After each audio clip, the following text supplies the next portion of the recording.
Bago tayo magpatuloy, huwag kalimutang mag-subscribe sa aking channel.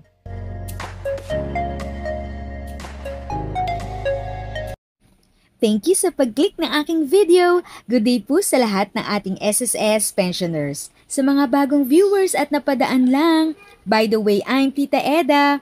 Welcome to my channel. Ang channel na maghatid sa iyo ng dagdag kaalaman tungkol sa government services, bagong mga balita at informative videos na galing sa legit na resources. Mag-subscribe na para updated ka. Hello mga kapamilya! Hi po sa ating mga viewers lalo na sa mga SES members at pensioners. This is Tita Eda. May bagong update ang SSS sa lahat ng kanilang members. Ngayong taon, binigyan tayo ni Pangulong Marcos ng mas maraming dahilan para magdiwang. May in-announce siyang mga bagong programa para tulungan tayo. Galing ang mga programang ito sa Social Security System o SSS. Mas maayos na suporta ang ibibigay nito sa atin. Ipinapakita ng mga pagbabagong ito na may malasakit ang gobyerno. Gusto nilang tulungan tayong mapabuti ang ating buhay. Lahat tayo makinabang sa mga programang ito. Alamin natin ang mga exciting na pagbabagong ito. Malaking tulong ang mga bagong benepisyong ito galing sa SSS. Pinapadali nito ang ating buhay. Maraming salamat Pangulong Marcos sa iyong suporta. Lahat tayo ay nakakaranas ng problema sa pera. Minsan, kailangan natin ng extra pambili. Dito pumapasok ang SSS. Pinadali nila ang pagkuha ng salary loan at calamity loan. Binabaan nila ang interest rates. Ibig sabihin, makakahiram tayo ng pera nang hindi masyadong inisip ang mataas na babayaran. Isipin mo, ikaw ay isang tatay na kailangang magbayad ng tuition ng anak mo. Dahil mababa na ang interest, makahiram ka ng walang stress. Mas makapag-focus ka sa mas importante, ang edukasyon ng anak mo.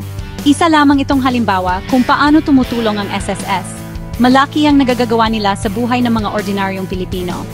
Ang mga pagbabagong ito ay nagbibigay sa atin ng pag-asa para sa mas magandang kinabukasan. Walang kasiguraduhan ng buhay.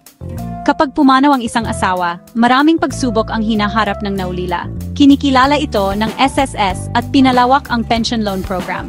Ngayon, pwede na ring mag-apply ng loan ang mga naulilang asawa. Isipin mo, isang nanay na naulila na kailangang buhayin ang mga anak niya. Makakatulong ang pension loan para sa pang-araw-araw na gastusin. Sisiguraduhin nito na komportable pa rin ang pamumuhay ng pamilya. Ang pagpapalawak ng pension loan program na ito ay patunay sa dedikasyon ng SSS. Nakatuon sila sa pagsuporta sa lahat ng Pilipino, lalo na sa panahon ng pagsubok. Maraming Pilipino ang nangangarap magtayo ng sarili nilang negosyo. Pero, mahirap minsan ang makautang. Nag-aalok ngayon ang SSS ng microcredit loan facility. Katuwang nila ang mga third-party providers para maisakatuparan ito. Isipin mo, isang masipag na babae na gustong magtayo ng maliit na bakery. Gamit ang microcredit loan, makabili siya ng mga kagamitan. Makapagsisimula na siyang mag-bake at magbenta ng kanyang masasarap na tinapay. Binibigyan ng programang ito ng kapangyarihan ang mga Pilipino na maging entrepreneur. Nagbubukas ito ng mga oportunidad para sa pag-unlad at tagumpay. Samantalahin natin ang programang ito at bumuo ng mas magandang kinabukasan para sa ating sarili at sa ating mga pamilya. Kaya laging tumutok sa aking channel para sa mga latest updates.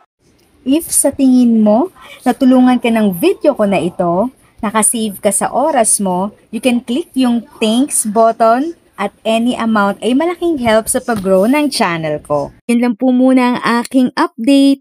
Sana ay nakatulong na dagdag kaalaman ang aking shinare today. Ang goal ng aking channel ay mag-create ng awareness. Kung ganitong mga topic ang gusto mo, panoorin mo ang mga videos ko na ito.